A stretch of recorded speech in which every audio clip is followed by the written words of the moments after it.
বিজয়া দশমীতে এত সুন্দর একটা জায়গায় গেছিলাম যা সারা জীবন মনে গেঁথে থাকবে। তো সেদিন ছিল দশমী, আর সকালে হুট করে ঠিক হলো নাকি বিজয়ার বিসর্জন দেখতে যাওয়া হবে।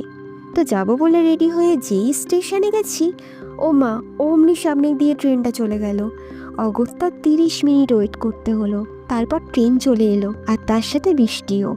একটু ভয় লাগছিল, আদৌ গিয়ে দেখতে পারবো তো। অনেকটা পথ যায়নি, আবার তার ওপর এরকম বৃষ্টি। কিন্তু যাই বলো, যাওয়ার পথে বাইরের দৃশ্যটা এত সুন্দর ছিল না, কি বলবো। নেমে দেখি বৃষ্টি নেই, তবে কাদায় হাঁটতে অসুবিধা হচ্ছিল। ওখান থেকে টোটো ধরে সোজা খেয়াঘাট। আর সেখানে গিয়ে যে দৃশ্যটা দেখলাম, এক কথায় অসাধারণ। সংক্ষেপে বলতে গেলে, ওপার বাংলার এপার বাংলার মাঝখানে বয়ে চলেছে ইছামতি নদী, আর তারই উপর ভেসে চলেছে শয়ে শয়ে নৌকা। আর ওই নৌকার মধ্যে আলো করে রয়েছে মা দুর্গার প্রতিমাগুলো। সাথে সমানে বেজে চলেছে ঢাকের আওয়াজ আর মায়ের জয়ধ্বনি। সে এক অসাধারণ দৃশ্য, মুখে বলে প্রকাশ করা যাবে না।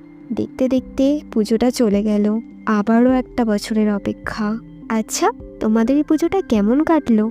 কমেন্টে জানাতে ভুলো না কিন্তু।